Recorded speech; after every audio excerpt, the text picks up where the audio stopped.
रहस्यमय शक्ति का भंडार अनाहत चक्र का ज्ञान करवा रहा हूँ। महाकुंडली को कोटि कोटि नमस्कार। महाकुंडली की यात्रा मूलाधार से प्रारंभ हुई, फिर वो स्वाधिष्ठान में आई और उसके बाद में मणिपुर चक्र में वो उसके पदम मुड़े और उसके बाद में जब सुरंग के अंदर महाप्रवेश हो गई, अनाहत चक्र और मणिपुर चक्र के बीच में जो सुरंग है, जो राजपथ है, जो सुषुम्ना नाड़ी है, उस राजपथ पर चलती हुई माँ अनाहत चक्र की देहरी पर पहुंच गई है। और देहरी के ऊपर पहुंचते ही देखो, पहले किला होता था ना, तो किले में प्रवेश करने के लिए बहुत बड़ा दरवाजा होता था और उसको राजद्वार कहते थे। राजस्थान में सर्दी बहुत पड़ रही है, इसलिए मैं थोड़ा अस्वस्थ हो गया हूँ। फिर भी मैं अपने जो है आज मैं इसका प्रचार प्रसार कर रहा हूँ। ये मेरा धर्म है, मैंने प्रण कर लिया, इसलिए टोपा वगैरह पहन रखा है। देखो, पहले किला होता था नहीं, तो किले में दुश्मनों की सेना को प्रवेश नहीं हो, इसलिए बहुत बड़ा दरवाजा लोहे और लकड़ी का बनाया जाता था और वो राजद्वार कहलाता। उस किले में उनको राजस्थानी भाषा में पौड़ कहते थे। तो राजद्वार के अंदर प्रवेश करने के लिए महाकुंडलिनी जो है वो मूलाधार, स्वाधिष्ठान और मणिपुर चक्र को पार करके राजपथ पर चलती हुई ये अनाहत चक्र की देहरी पर पहुंच गई है। और अनाहत चक्र की देहरी पर पहुंचने से माँ का इतना प्रभाव है, माँ इतनी प्रभावशाली है और माँ के शरीर में भगवान शिव से मिलने के लिए इतनी उमंग है कि पूछो मत, मैं उसका वर्णन नहीं कर सकता। देखो, वो ताला जो लगा हुआ है ना चक्र के, वो अपना आप खुल जाता है और माँ उसमें प्रवेश कर गई है। और माँ का प्रवेश करते ही वहाँ जो है सहस्रों दीपक जल रहे हैं और स्पंद के, किसके स्पंद जो होती धड़कन, इसके सहस्रों दीपक माँ का स्वागत करने के लिए जल रहे हैं। और माँ के वहाँ चरण कर देखो, इसमें 12 दीपदार, दीपक की धार होते हैं, दीपक लिखे जाते हैं, उन्हें दीपाधार कहते हैं। तो माँ के स्वागत करने के लिए 12 दीपदार लगे हुए हैं और उनके बीच और उनके ऊपर जो है ये दीपक जल रहे हैं। और उसके बीचों बीच में 12 दीप द्वारों के बीच में बहुत बड़ा स्वर्णिम दीपदार है, जिसके ऊपर जो है रम नामक ज्योति जल रही, अक्षय ज्योति जिसे कहते। इस अनाहत चक्र में अक्षय ज्योति महादीपधार के ऊपर जलती है, र नाम की ज्योति। कौन सी? र नाम की, जो ज्योतिषमती भी इसे कह सकते हैं। ये जो है पतंजलि योग में है नहीं, विश्व का ज्योतिषमती। ये ज्योतिषमती जो है ज्योति जल रही है भाई, उस ज्योतिमती जलने से अनाहत चक्र का भव्य भवन आभासित हो गया, पूर्ण प्रकाशित हो गया। और उसके बाद में उसकी किरणें भी नीचे के भागों में और ऊपर के भाग में पहुंच गई है और माँ का स्वागत कर रहे हैं। माँ के अंदर इतनी उमंग है, वह शिव से मिलने के लिए यहाँ तक पहुँच गई है और आगे भी जाना है। और माँ को भगवान शिव को अहम कहते हैं और माँ शक्ति को इदम कहते हैं। तो अहम और इदम का संयोग होने से अहम, जब माँ शक्ति जाकर के भगवान शिव अहम से मिलेगी, इदम जाकर के शिव से अहम से मिलेगी, तो सृष्टि की सृजना होती है, सृष्टि की रचना होती है। तो माँ पहुंच रही है। देखो, ये सरोवर है भाई, कौन सा? ये अनाहत चक्र का सरोवर है। इसमें हंस नाम का जो है तैर रहा है, हंस तैर। कौन तैर रहा है? हंस तैर रहा है। और वो हंस जो साधक इसकी साधना करता है, अनाहत चक्र की जो साधक साधना करता है, उसमें क्या होता है? उसमें वो हंस का रूप मान लो धारण कर लिया। हंस बिल्कुल धवल होता है, वो जैसा धवल, धवल का मतलब उसकी सारी वृत्तियां विलुप्त हो जाती है। वृत्तियां 5 प्रकार की होते नहीं, वो सब वृत्तियां जो है दूर हो जाती है। उसका हृदय बिल्कुल, ये हृदय चक्र भी कहलाता।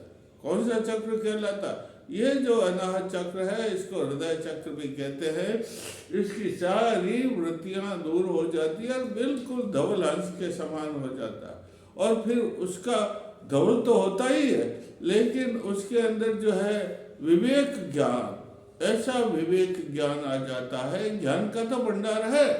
कौन सा? ये ज्ञान का भंडार है अनाहत चक्र।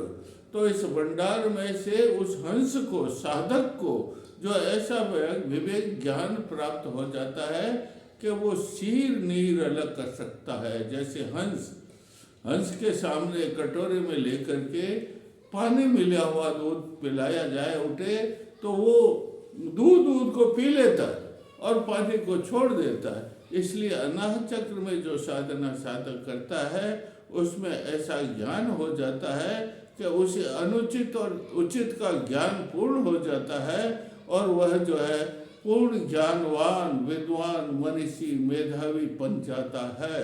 देखो, ये जो है इसमें सोहम की साधना की जाती। किसकी? हंस है और हंसनी, सो हंस और हंसनी का जोड़ा भी है जो कलरव करता है। कलरव करता हुआ माँ, कलरव रूपी वंशी शहनाई को बजाता हुआ माँ का कुंडली का स्वागत हो रहा है। हृदय की धड़कन रूपी नगारे बजते हुए माँ कुंडली का स्वागत अनाहत चक्र में किया जा रहा है। अनाहत चक्र की कर्णिका में यम, ये और बिंदी उसके ऊपर, वो जो है कर्णिका में बीज मंत्र है। यम का मतलब नियमित करना। यम का मतलब क्या? किसको? आदान और प्रदान। किसका? प्राण और प्राण लेना और उसको छोड़ना, इसका जो है नियमन करना, इसको कहते हैं यम। तो हृदय चक्र भी है। हृदय चक्र के र का मतलब है और इसके अंदर आदान, इसका अर्थ होता है आदान, और फिर उसका जो है द प्रदान, और फिर उसका यम, ये नियमित करना। आदान प्रदान को, प्राण का जो आदान प्रदान होता है उसको नियमित करना, उसको हृदय की परिभाषा है भाई।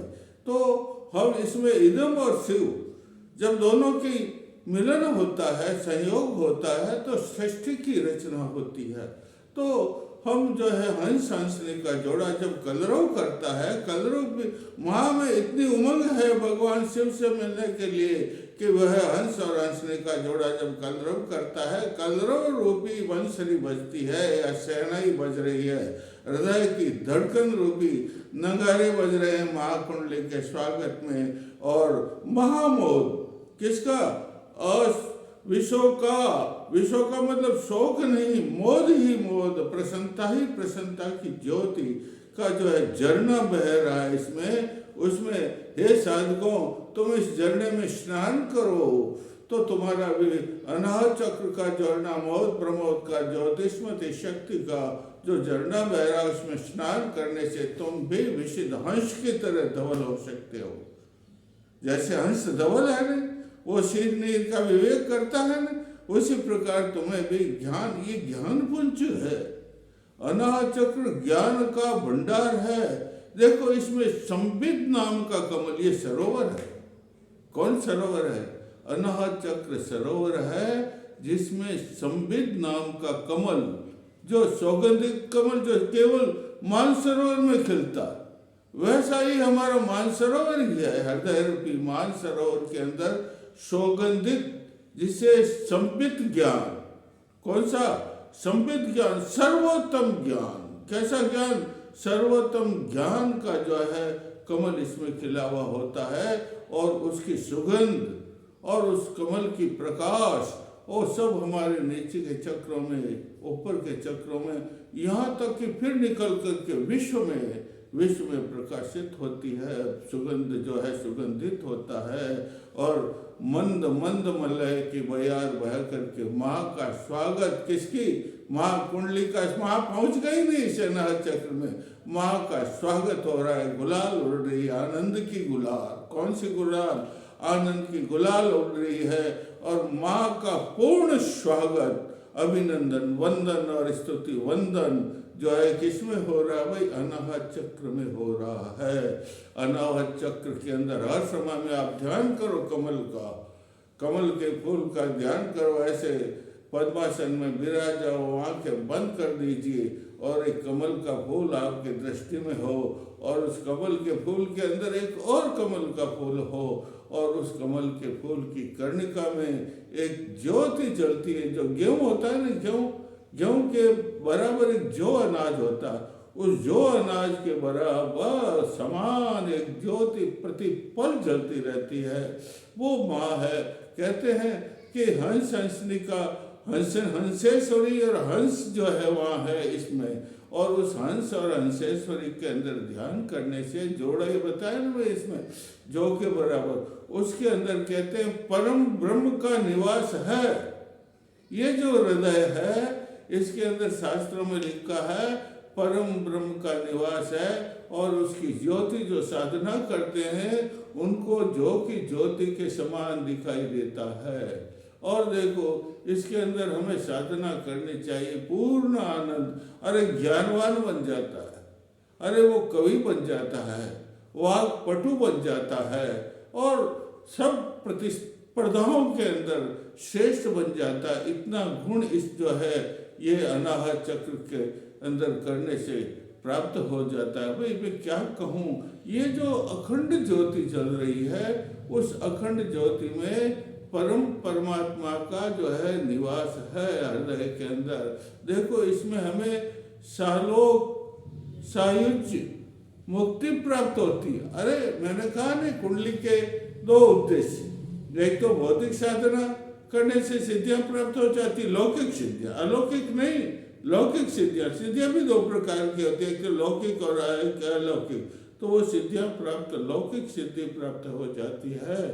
तो इसकी साधना करना चाहिए साधकों को। लौकिक सिद्धियों के बाद में अलौकिक सिद्धियां प्राप्त होती है, और इसकी साधना 3 समय में, 4 समय में करनी चाहिए। इसकी साधना एक प्रातःकाल, ऐसा है ब्रह्म मुहूर्त कहलाता। कौन सा कहलाता ब्रह्म मुहूर्त? सूर्योदय 4 बजे से लेकर के सूर्योदय से पहले का समय ब्रह्म मुहूर्त कहलाता है। और फिर दोपहर का समय अभिजीत मुहूर्त कहलाता है ना, दोपहर 12 बजे के, 12 बजे के 24 मिनट पहले और 12 बजे के 24 मिनट बाद में ये अभिजीत मुहूर्त कहलाता है। इस अभिजीत मुहूर्त में कहते हैं कि ये जो नासिक ईड़ा पिंगला से जो सांस चलती है वो बंद हो जाती है, और सुषुम्ना में सांस चलती है। अरे भाई अनाहत चक्र भी सुषुम्ना में ही है, सूक्ष्म ब्रह्मांड है, इसी में ही तो अनाहत चक्र होती है। तो इसकी साधना हमें करना चाहिए। और फिर सायंकाल सूर्योदय से पहले, बाद में नहीं, सूर्योदय से पहले, और फिर रात को 10 बजे के बाद में जो साधक इसकी साधना करता है वह स्वयं हंस के समान शेर नीर बन जाता है, और साधना का फल उसे प्राप्त होता है। उसे मोक्ष प्राप्त, सिद्धियां तो मिल जाती है, और सिद्धियों में नहीं रमता है जो साधक होता है ज़्यादा, वो फिर अलौकिक सिद्धियों में रमने के लिए ऊपर के क्षेत्र में जाता है, और उसको जो है सायुज्य शक्ति, सायुक्ष मोक्ष, सालोक मोक्ष, ये जो है देवलोक, कौन सा देवलोक में वो जाता है। और उत्तरायण मार्ग से, कौन सा मार्ग? देवलोक में जाने का उत्तरायण मार्ग है, दक्षिणायन नहीं है, उसमें जाता है। और अंत में वह सारूप्य मुक्ति, तीसरी मुक्ति कौन सी? सारूप्य मुक्ति उसको प्राप्त हो जाती है। तो हमें अनाहत चक्र में, अनाहत चक्र की माँ कुंडली की साधना करनी चाहिए। इसमें सबसे बड़े ये 12 अक्षर हैं। कौन से अक्षर हैं? 12। ये तो कर्णिका में कमल है ना, अनाहत चक्र का कमल, इसकी कितनी पंखुड़ियाँ? 12 पंखुड़ियाँ। कितने?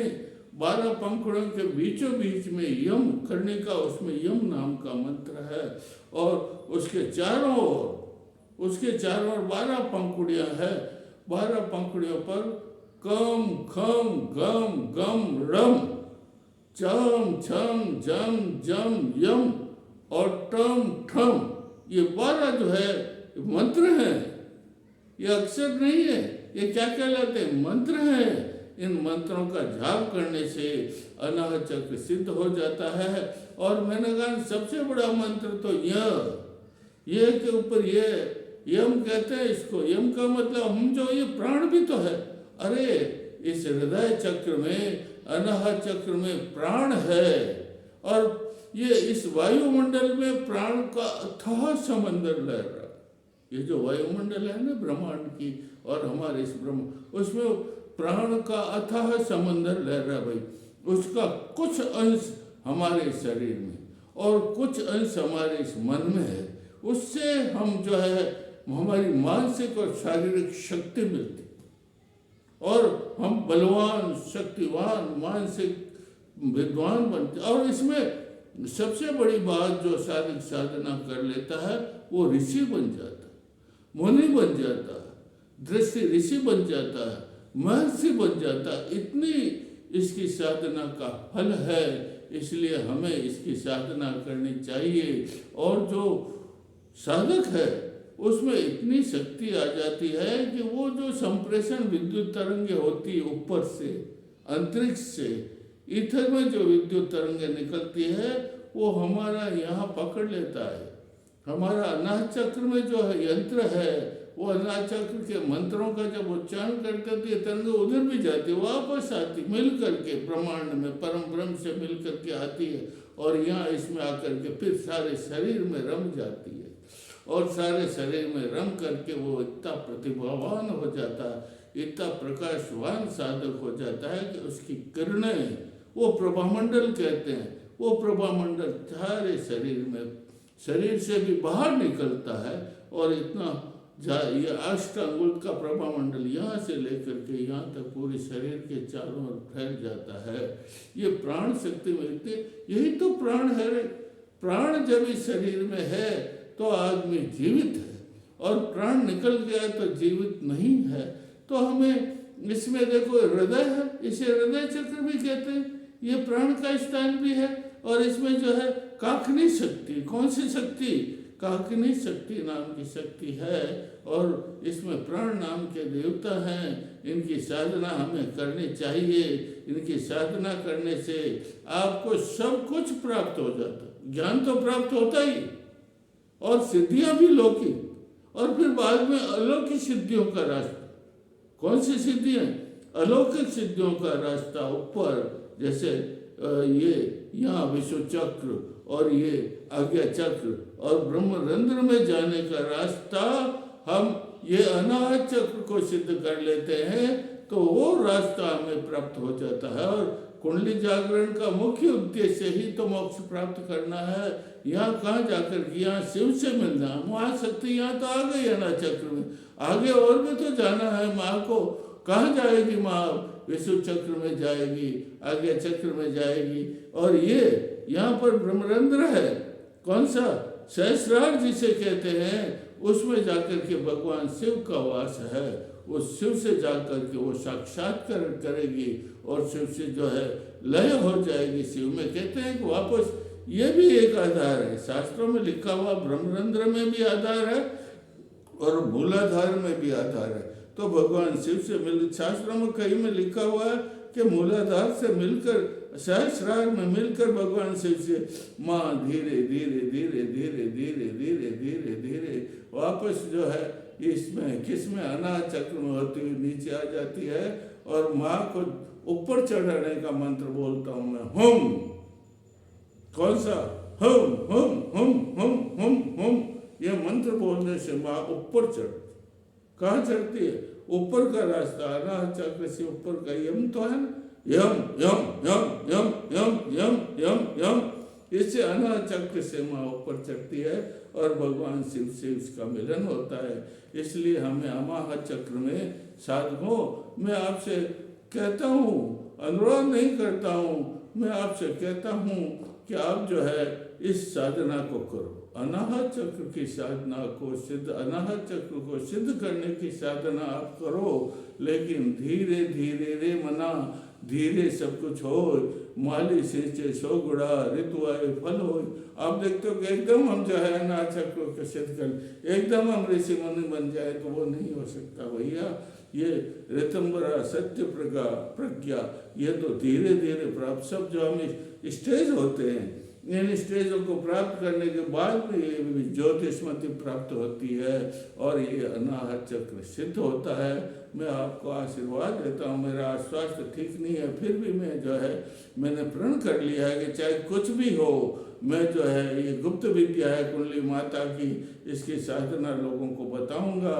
और आज मैं अनाहत चक्र का वर्णन आपको किया है और भी करूंगा। अनाहत चक्र का मैं 4-5 दिन तक वर्णन करूंगा।